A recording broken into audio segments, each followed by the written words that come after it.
Halo semuanya, perkenalkan nama saya Kausar Yafiq dari Teknologi Rekayasa Otomasi Angkatan 2024, Sekolah Vokasi Universitas Diponegoro dengan 3 digit NIM terakhir 071 dari kelas Praktikum C. Di sini saya akan menjelaskan kepada kalian tentang sistem embedded penggunaan GPIO sebagai digital input dan output. Yang pertama kita akan membahas tentang teori dasar GPIO. Apa sih itu pengertian GPIO? GPIO merupakan singkatan dari General Purpose Input dan Output, yang dimana GPIO merupakan pin pada microcontroller yang dapat diprogram untuk berfungsi sebagai masukan input maupun keluaran, atau bisa disebut dengan output. Melalui GPIO, pengguna dapat mengendalikan berbagai perangkat eksternal seperti LED, tombol, dan sensor. Setiap pin GPIO juga dapat dikonfigurasi dalam beberapa mode operasi sehingga memberikan fleksibilitas yang tinggi dalam pengembangan sistem embedded. Lanjut ke mode operasi. GPIO memiliki beberapa mode operasi, yaitu mode input dan mode output. Pada mode input, GPIO digunakan untuk menerima atau membaca sinyal dari perangkat lain. Sedangkan pada mode output, GPIO berfungsi untuk mengirimkan sinyal ke perangkat eksternal. Pengaturan mode ini sangat penting agar perangkat dapat bekerja dengan baik sesuai kebutuhan pada berbagai aplikasi. Lanjut ke GPIO mode output, yang dimana menghidupkan LED dengan GPIO. Lalu kita masuk ke penggunaan LED. Dalam sistem embedded, LED sering digunakan sebagai indikator keluaran. GPIO dapat dimanfaatkan untuk mengendalikan LED sehingga pengguna dapat mengetahui kondisi atau status sistem dengan lebih mudah.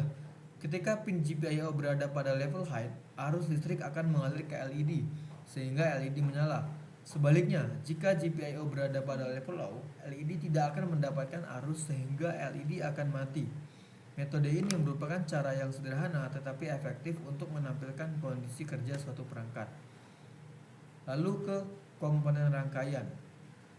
Untuk menyalakan LED menggunakan GPIO, beberapa komponen yang umumnya dibutuhkan antara lain LED dan resistor sebagai pembatas arus serta kabel penghubung. Resistor berfungsi untuk membatasi arus listrik agar tidak berlebihan sehingga LED tidak mengalami kerusakan. Rangkaian ini biasanya dihubungkan dengan papan microcontroller seperti STM32 atau ESP32 yang menyediakan pin GPIO sebagai pendali dengan konfigurasi yang tepat. Pengguna dapat dengan mudah melakukan pengujian maupun mengubah peraturan output sesuai kebutuhan. Lalu kita masuk ke mode GPIO input, yang dimana kita membaca tombol dengan GPIO. Langsung kita ke fungsi tombol. Tombol berperan sebagai input digital yang memungkinkan pengguna memberikan sinyal ke microcontroller. Dalam sistem embedded, tombol sering digunakan untuk mengendalikan berbagai fungsi perangkat. Ketika tombol ditekan, akan dihasilkan sinyal high atau low, yang kemudian dibaca dan diproses oleh microcontroller. Sinyal tersebut dapat memicu tindakan tertentu seperti menyalakan LED atau mengubah mode operasi sistem. Langsung ke implementasi dalam praktik. Dalam penerapannya, penggunaan tombol pada GPIO sangat umum, khususnya pada proyek embedded yang sederhana dan bersifat interaktif. Tombol dapat dihubungkan ke pin GPIO sehingga ketika terjadi perubahan sinyal, sistem dapat mendeteksinya dan menggunakan perintah yang sesuai. Sebagai contoh, ketika tombol ditekan, microcontroller dapat mengubah kondisi output tertentu sehingga memberikan interaksi yang lebih baik antara pengguna dan sistem. Masuk ke mekanisme button debounce, yang dimana kita akan memahami alur proses dan penggunaannya. Pertama kita akan memahami dulu apa itu dari debounce. Debounce merupakan proses yang digunakan untuk mengatasi sinyal yang tidak stabil saat tombol ditekan. Ketika tombol ditekan, sinyal listrik seringkali mengalami getaran atau perubahan cepat dalam waktu yang sangat singkat sehingga dapat menyebabkan pembacaan yang tidak akurat oleh microcontroller.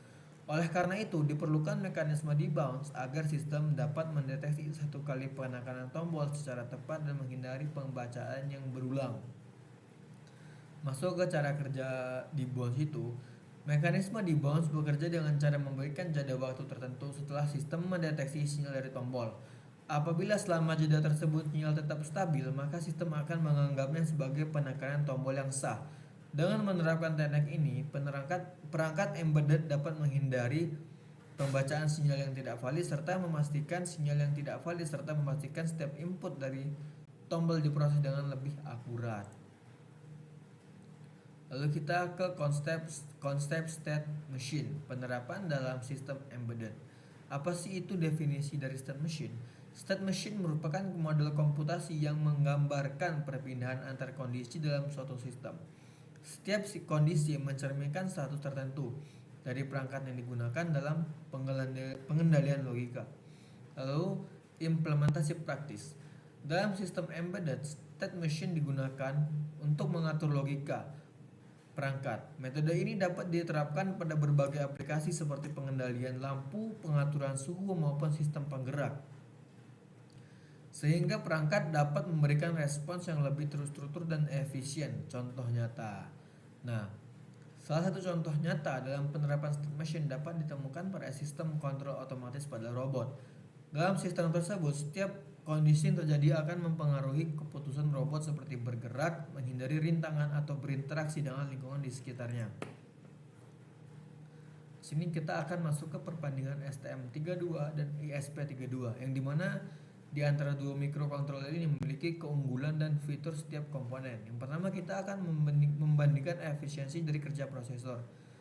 STM32 sendiri memiliki performa tinggi dengan kecepatan clock yang dapat mencapai sekitar 200 MHz.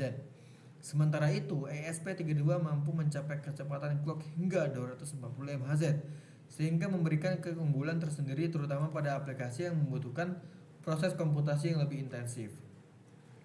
Yang kedua, kita akan membahas tentang fitur konektivitas. ESP32 telah dilengkapi dengan fitur Wi-Fi dan Bluetooth bawaan, sehingga sangat cocok digunakan pada aplikasi Internet of Things atau bisa disebut dengan IoT.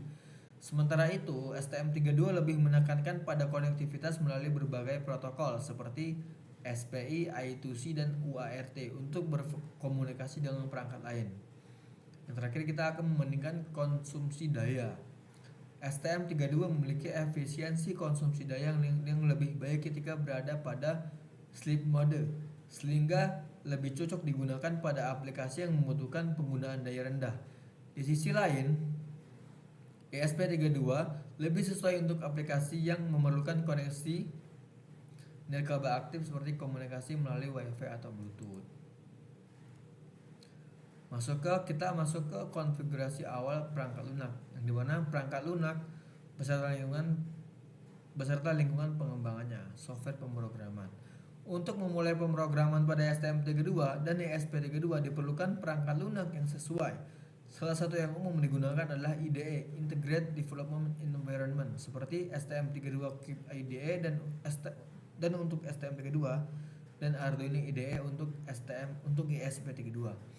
Perangkat lunak ini menyediakan berbagai fitur yang membantu dalam menulis, menguji, serta mengunggah program ke microcontroller. Selain itu, IDE juga menyediakan akses ke berbagai pustaka yang dapat mendukung proses pengembangan sistem. Dan untuk lingkungan pengembangan, menyiapkan lingkungan pengembangan merupakan langkah penting dalam proses pemrograman. Pengguna perlu menginstal driver USB agar komputer dapat terhubung dengan board microcontroller.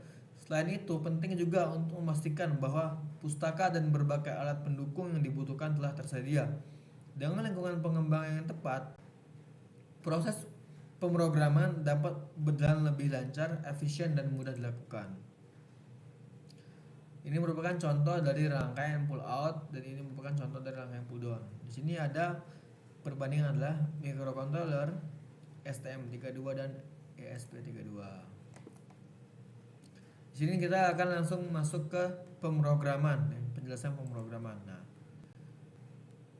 ini merupakan pemrograman dari ESP pull up, yang dimana program ini digunakan untuk membaca input dari sebuah tombol dan mengontrol LED pada ESP32. Pada bagian awal nih, GPIO 5 sebagai pin yang terhubung ke tombol dan sebagai pin untuk LED bawaan pada board. Dan di dalam fungsi setup, komunikasi serial monitor diaktifkan dengan baud rate yang agak tinggi agar program dapat menampilkan informasi status tombol.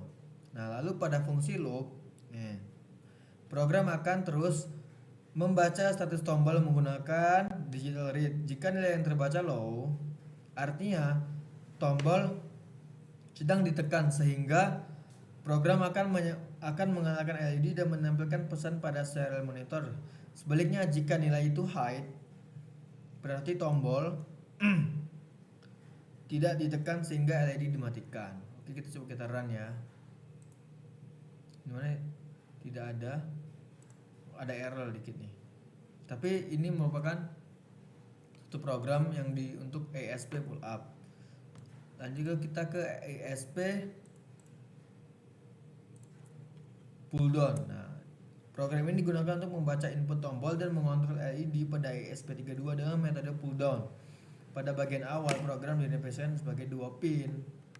Pada fungsi setup ini inisialisasi serial monitor, serial begin ini teman-teman ya, delay 1000, konfigurasi pin mode LED pin output, yang dimana konfigurasi penting itu input pull down ini mengaktifkan resistor pull down internal. Pin akan bernilai low secara default jika tidak ada yang menekan. Lalu void loop, kita akan membaca status tombol. Logika dari pull down, jika tombol tidak ditekan, pin terhubung ke ground. Jika tombol ditekan, pin terhubung ke 3,3 volt high. If button state, serial print, tombol ditekan high, nyalakan LED. Serial print, tombol tidak ditekan itu low, yaitu mematikan LED. Delay 100 yang sangat kecil. Lalu kita ke STM pull up, yang dimana definisi pin button pin PA5 dalam beberapa board. Phase setup, serial begin, delay 1000. Nah, kita masuk ke pin mode LED pin output, mengaktifkan internal pull up, dimana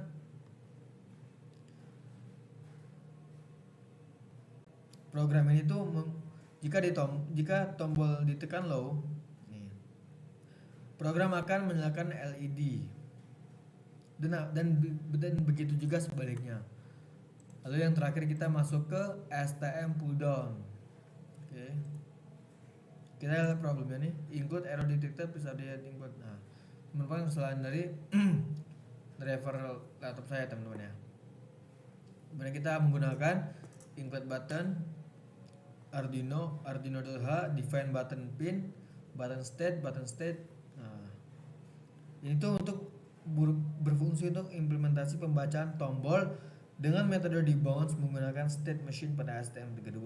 Tujuan utama program ini adalah agar microcontroller dapat mendeteksi penekanan tombol secara stabil serta mengubah kondisi LED setiap kali ditekan.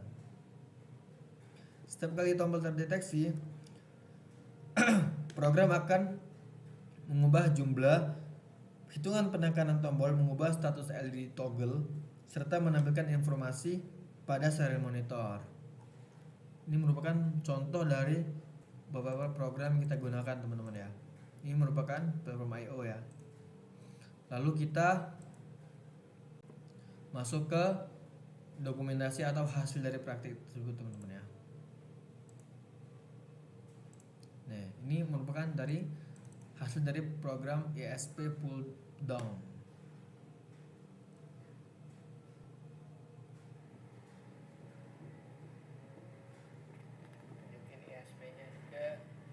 Ini merupakan yang diambil dari kelompok saya teman-teman ya. Kita lepas terus kirimin.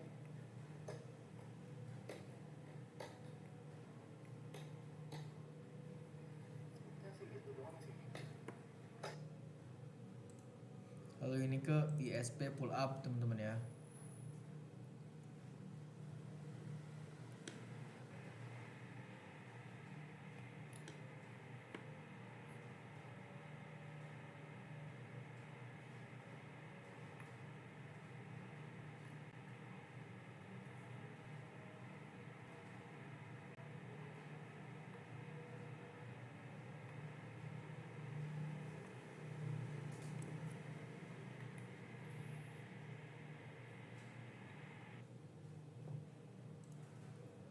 Lalu kita ke STM pull down, lalu dokumentasi STM pull down.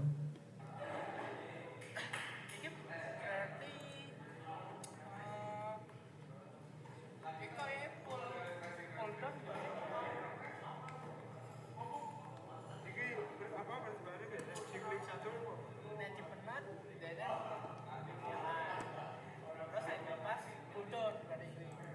Terus dan pull up. Nah, pull up deh. Nah, yang terakhir kita ke STM pull up ya teman-teman.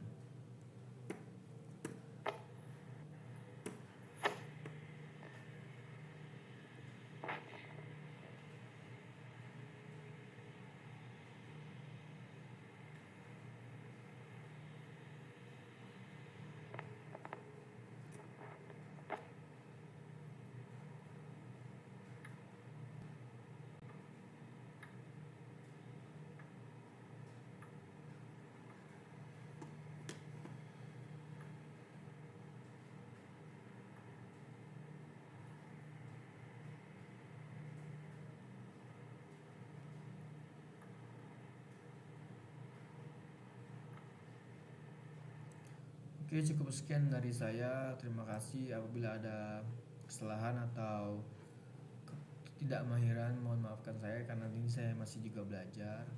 Assalamualaikum warahmatullahi wabarakatuh.